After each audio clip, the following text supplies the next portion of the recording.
continental extension occurs in a variety of modes, from gravitational collapse to wide rift to metamorphic or complex narrow rift, and those modes of extension produce a variety of continental margins from hyperextended to narrow margin with or without volcanics.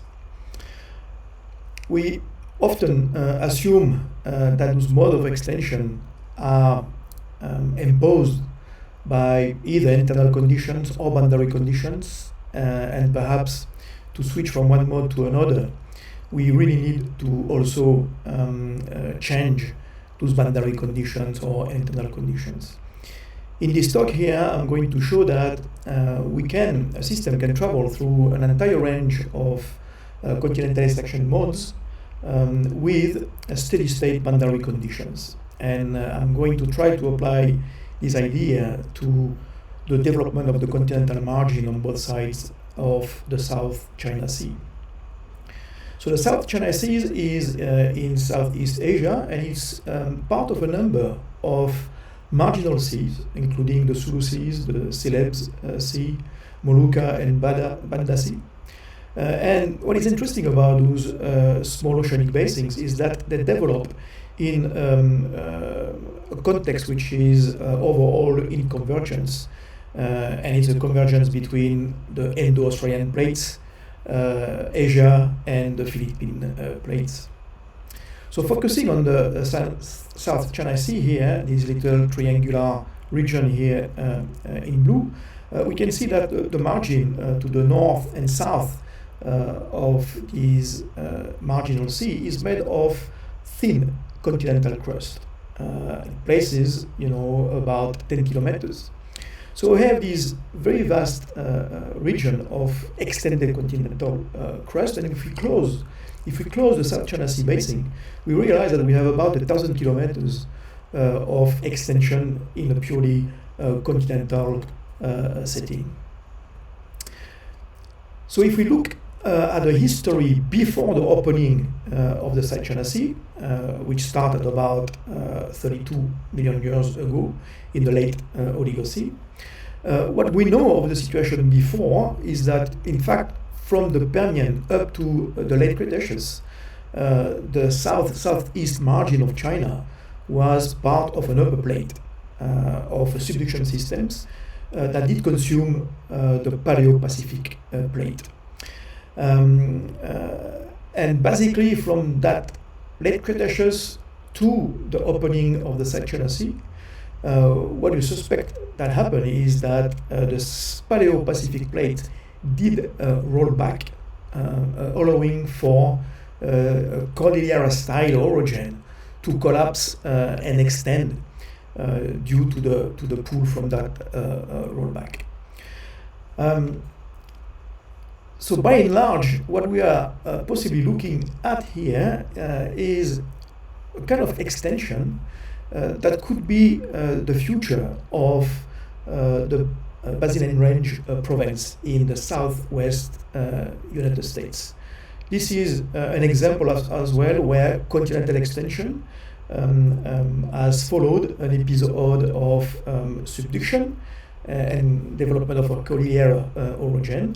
At the moment, extension is still ongoing, and the continental crust in the central part of the Brazilian Range is about 20 kilometers thick.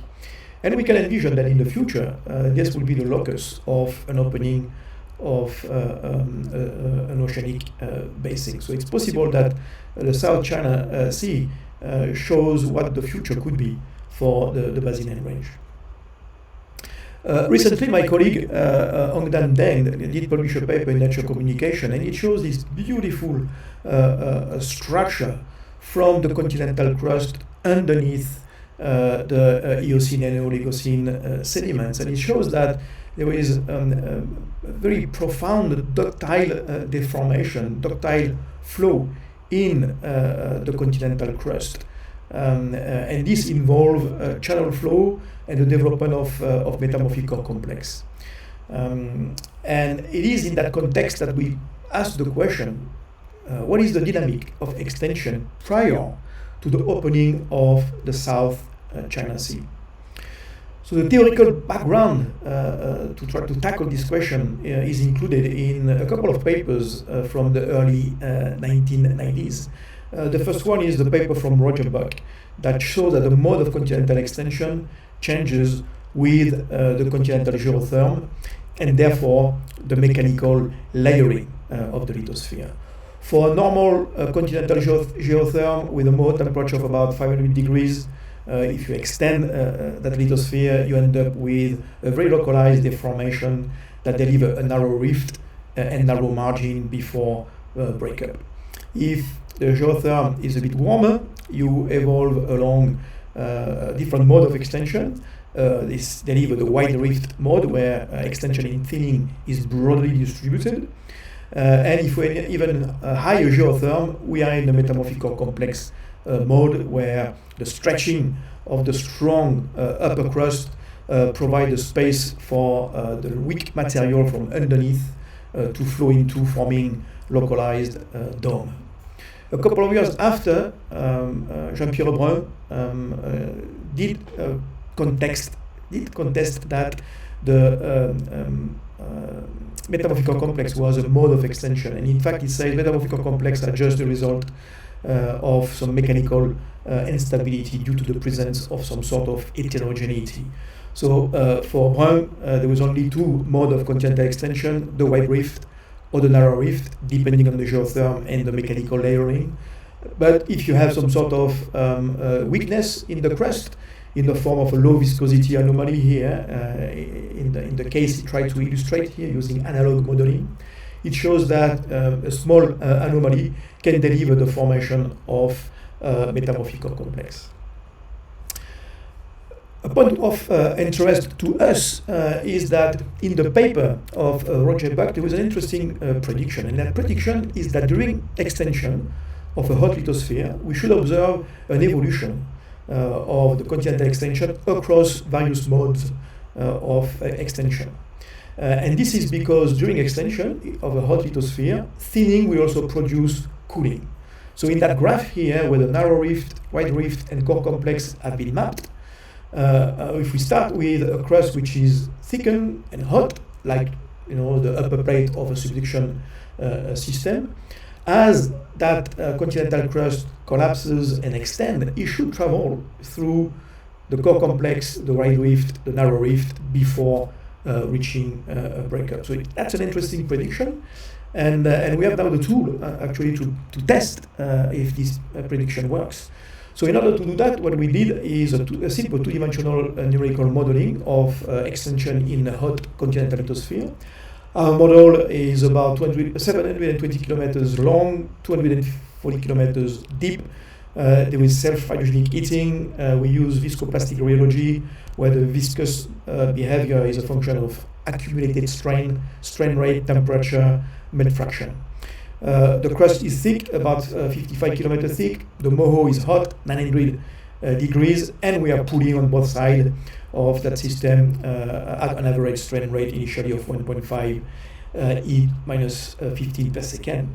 And in order to produce those metamorphic complex, well, we follow the advice of Jean-Pierre Brun, and we introduce a couple of weak zones in the shape of faults zone embedded into the crust. If we pull on the system, this is what we get here. We have this three stage at 8 million years, 20 million years, 40 million years. The first stage, during the first few million years, is a core complex mode, where these two zones of weakness here, a localized deformation, a localized extension and thinning of the strong upper crust, and that thinning is compensated by the flow of the lower crust underneath, feeding to metamorphic domes. And of course, in order to do that, you need to have a very large scale flow of the continental crust underneath, and to us this is exactly what can be seen here in a seismic section across the northern margin of the South China Sea.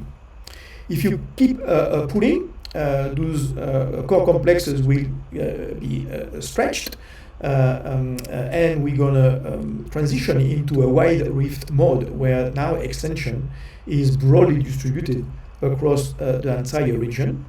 And the second consequences is that during this extension, we observe the cooling of the lithosphere. This is the 1300 degrees isotherms here, and you can clearly see here that from 8 million years to 20 million years, we have a deepening of that isotherms. The entire lithosphere is becoming cooler and stronger.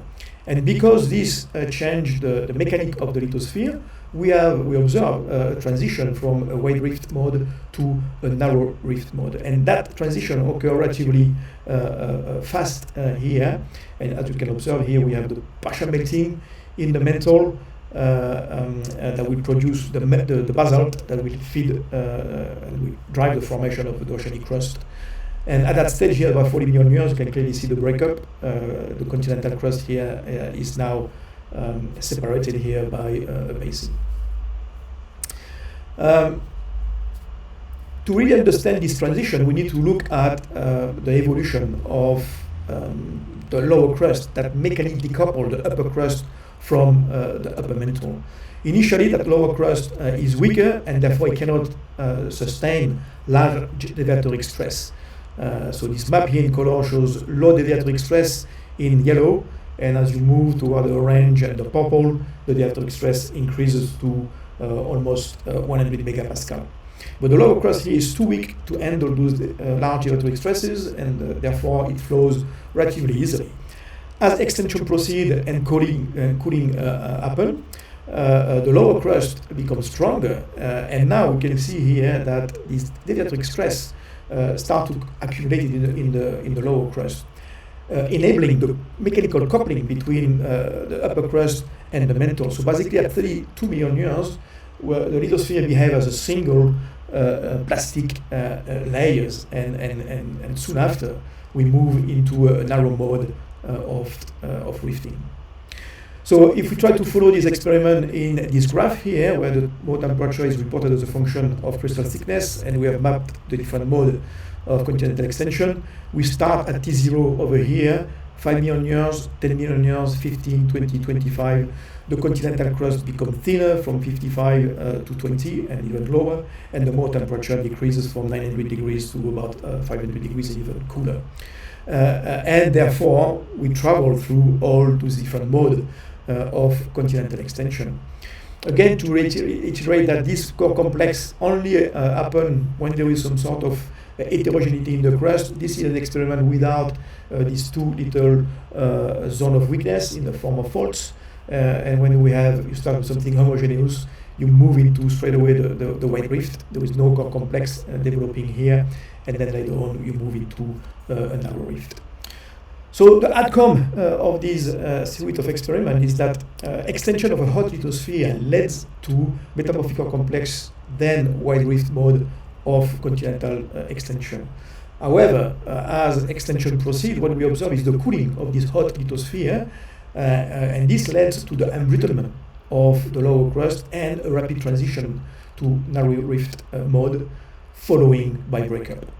So the take-home message here is relatively simple, is that under steady-state boundary conditions, the evolving mechanical layering during extension and cooling explains the transition between the various modes of continental extension, and we think that the northern and southern margin of the South China Sea have recorded this transition from collapse, formation of metamorphic core complex, wide rift, and then the narrow rift that led to the opening of the South China Sea. Thank you for listening.